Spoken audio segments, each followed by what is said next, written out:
मैं दावत देता हूँ एडवोकेट परवेज माडिक साहब से, जो खास करके रत्नागिरी से आए हैं, वो आए और वक्फ फोरम पर बात करें, महाराष्ट्र माइनॉरिटी एनजीओ फोरम के वक्फ का जो मामला है उसको डिस्कस करें। जनाब एडवोकेट परवेज माडिक साहब। अस्सलाम वालेकुम। सबसे पहले काबिल मुबारकबाद है, आप लोग सभी स्पीकर्स ने मेरे ख्याल से बहुत ज़्यादा जो तारीफ की है वो यहाँ पे बैठे हुए ऑडियंस की। यकीनन संडे का दिन होते हुए कोविड की सिचुएशन से थोड़ा बाहर आने के बाद कुछ मौका पर्सनल या कुछ काम करने के लिए, फिर भी सामाजिक खिदमत के लिए जो यहाँ पे सही में जितना इनकी तारीफ या जो भी एप्रिशिएशन किया जाए मुझे लगता है बहुत कम है। अल्हम्दुलिल्लाह मैं हमेशा एक पॉजिटिविटी की बात करता हूँ और आज मुझे वो एप्लीकेशन में नजर आ रही है।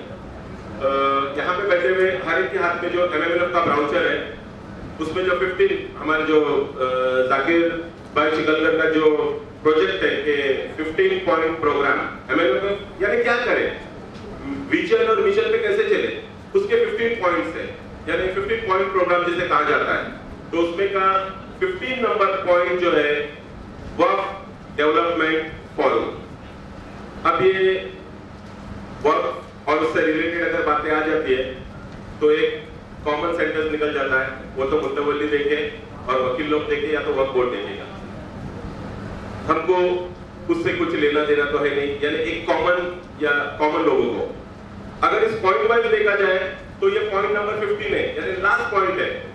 लेकिन अगर मेरे ओपिनियन से कहा जाए तो जितने भी हमारे मसाइल है, यानी फाइनेंशियल हो या प्रॉपर्टी रिलेटेड हो, एनजीओ रिलेटेड हो, उनका एम्पावरिंग हो, अगर वर्क का यूटिलाइजेशन प्रॉपर्ली किया जाए तो वो सब का सॉल्यूशन वर्क डेवलपमेंट फोरम से इंशाल्लाह निकल सकता है। अब सबसे पहले ये वर्क यानी क्या, the properties it is said once a work is always work. जो भी प्रॉपर्टीज एक बार वर्क की जा चुकी है वो हमेशा के लिए वर्क ही रहती है, उसे कम्युनिटी डेवलपमेंट के लिए इस्तेमाल किया जा सकता है।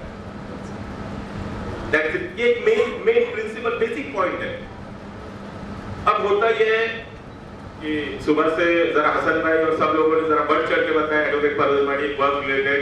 सबसे पहले मैं ये बता दूं, जाकिर भाई ने जिस कॉन्फ्रेंस का दापोली कॉन्फ्रेंस का जहां पे प्रेजेंट ये बताया, तो मैं आपको बता दूं कोई परवेज माडिक बड़ा आदमी नहीं है। दापोली कॉन्फ्रेंस में कुर्सियां लगाने वाला, अल्हम्दुलिल्लाह जो बोलते हैं खिदमत से खुदा मिलता है, अल्हम्दुलिल्लाह अल्लाह के फजल करम से आज और कहीं 2-3 कॉन्फ्रेंस से या बहुत से जाकिर भाई के और आप लोगों की मोहब्बत से यहाँ तक है। नहीं तो परवेज माडिक कुर्सियां लगाने वाला और वक्त के लिए काम करने वाला एक मामूली कार्यकर्ता है। Just I am doing only just my duty as a lawyer, as advocate. अब ये हमारे पास वर्क की प्रॉपर्टीज है कितनी, सबसे पहले कि हमको यही मालूम नहीं कि वर्क की प्रॉपर्टीज कितनी है।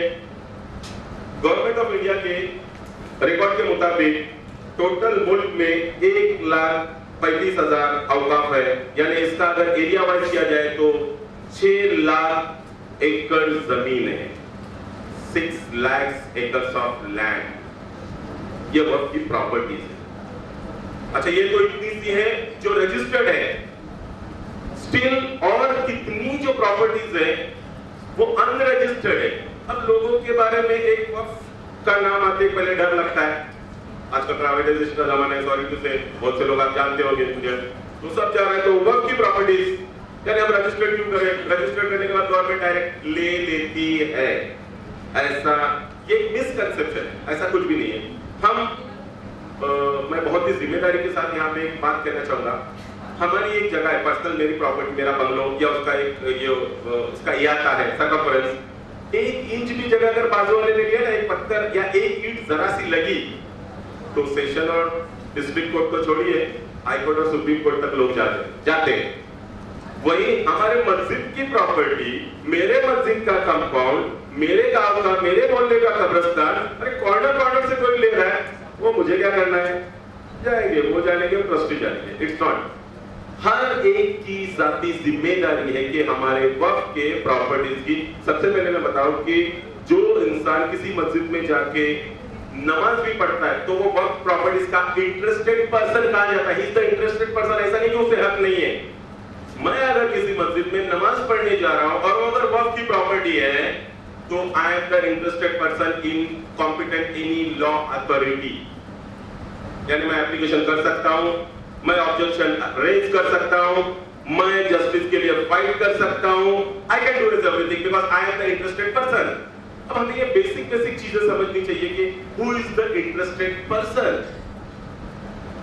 अच्छा, जो जुम्मा को जाने वाला मस्जिद में वो भी इंटरेस्टेड पर्सन है। साल भर में एक बार ईद उल अज़हा और ईद उल फितर की नमाज में जाने वाला वो भी इंटरेस्टेड पर्सन है। या कम से कम मस्जिद में नहीं जाता, बाहर में खड़ा रहता है और जो साफ सफाई करता है मस्जिद की, चलो किसी को पानी, कुछ भी काम कर लेता है, he is also interested person. अब यहां से शुरू होते हैं बहुत सी चीजें। अब वक्फ का रजिस्ट्रेशन, यानी ये एक लोगों को लगता है सबसे पहली बात कि जो रजिस्टर्ड, यानी मैंने जो कहा 1,35,000 औकाफ जो है रजिस्टर्ड है, उसमें से मेजॉरिटी ऑफ द चंक लोगों को यही नहीं मालूम कि उसमें से कौन से मेंबर है जो पीटीआर पे मतलब रिकॉर्ड पे एज अ मेंबर्स या एज अ मुतवल्ली है।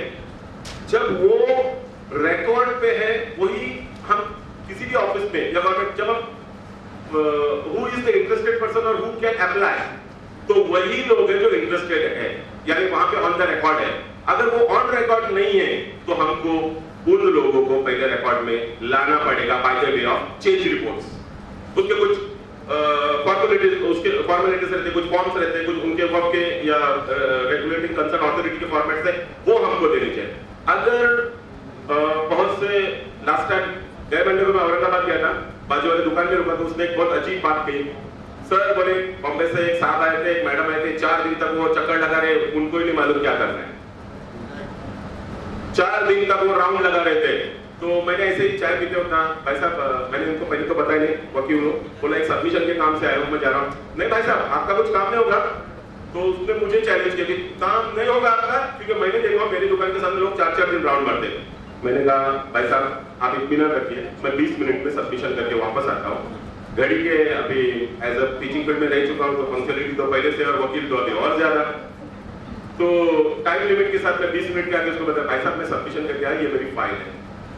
तो वो बंदा मुझे बता रहा है मैं 10 साल से यह दुकान चला रहा हूँ, पहली बार मैंने देखा कि कोई मुझे बोला 20 मिनट में वापस आया और काम कंप्लीट हुआ है।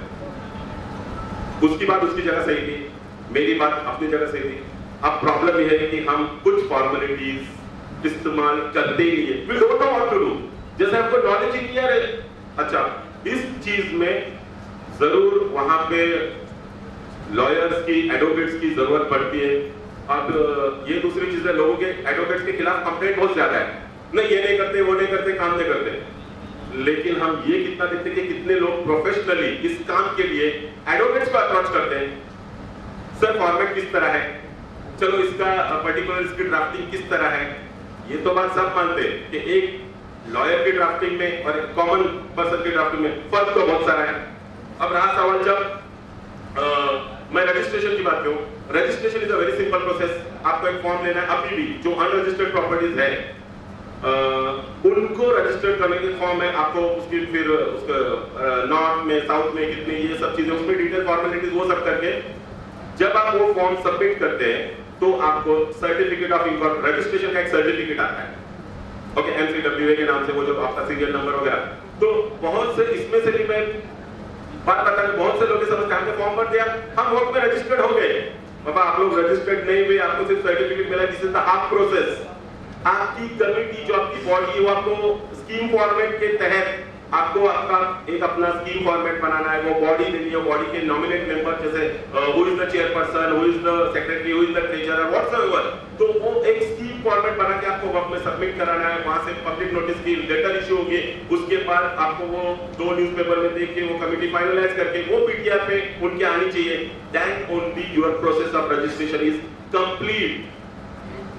अब भी लोग ये शिकायत करते हैं, मेरे पास तो तकरीबन पेंडिंग मैटर्स में 2012-13 से मैटर्स है, भाई साहब हमारा रजिस्ट्रेशन नहीं हुआ है। कुछ लोग तो हम रजिस्टर्ड है, यार एडमेंट, हमने एप्लीकेशन किया नहीं, हम रजिस्टर्ड हो गए, आपका स्कीम फॉर्मेट रिजेक्ट हुआ है, नहीं हम रजिस्टर्ड है, आपके पेपर्स प्रॉपर नहीं, हम रजिस्टर्ड है, आपका चेंज रिपोर्ट नहीं गया।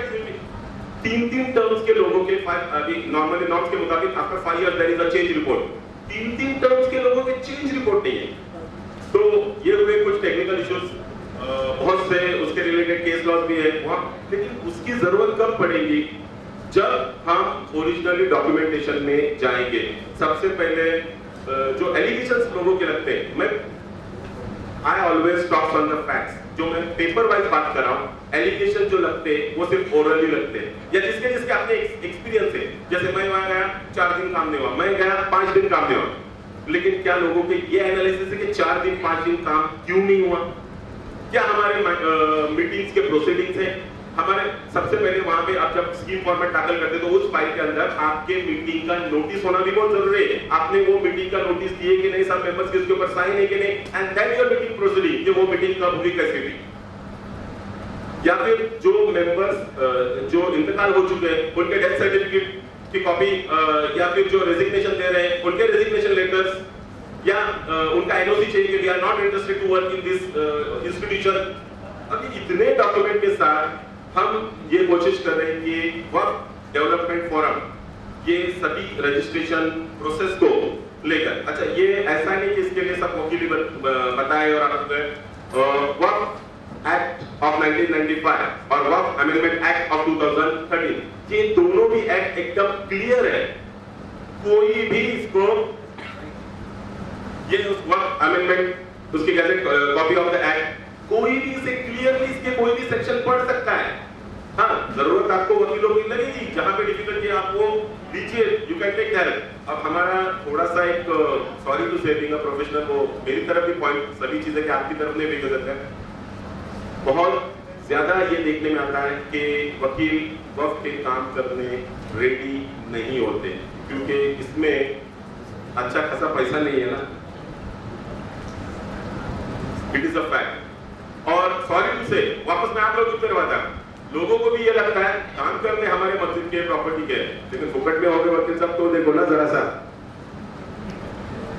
एक तो चलो ईमानदारी में पैसे कम, लेकिन वो तो प्रॉपर्टी सी हमारा एक प्रॉब्लम है। हम लोग जो है ना बड़े बड़े प्रोग्राम्स के लिए, बिरयानी के लिए, सॉरी टू से मैं अपने आप को भी कहता हूँ, हमारे भी एरिया में बहुत बड़े बड़े प्रोग्राम्स करते हैं, आलीशान प्रोग्राम्स, लाखों करोड़ों का खर्च होगा, बट वेरी सॉरी टू से वही बात अगर डॉक्यूमेंटेशन करते 2000 रुपए कितने ज्यादा बता रहे आप लोग, जरा कुछ तो कम्युनिटी का ख्याल करो, कुछ तो अपना ये 2000 रुपए, जबकि उसमें लगने वाले स्टैम्प पेपर एक एफिडेविट के लिए कम से कम 300-400 तो खर्चा एक एफिडेविट किया जाता है। जितने आपके मेंबर्स है या डेथ है, जो लोग हैं, या उसका क्या बोलते हैं दबोच लेकर है, शपथ पत्र है, बाकी सब चीजें हैं, एक प्रपोजल बनाने के लिए अगर 5000 रुपए बोल दिया जाए तो अल्लाह अकबर, रूह कब्ज हो जाएंगे आपके। 5000 रुपए एक प्रपोजल बनाने का कितना लूट रहे हैं।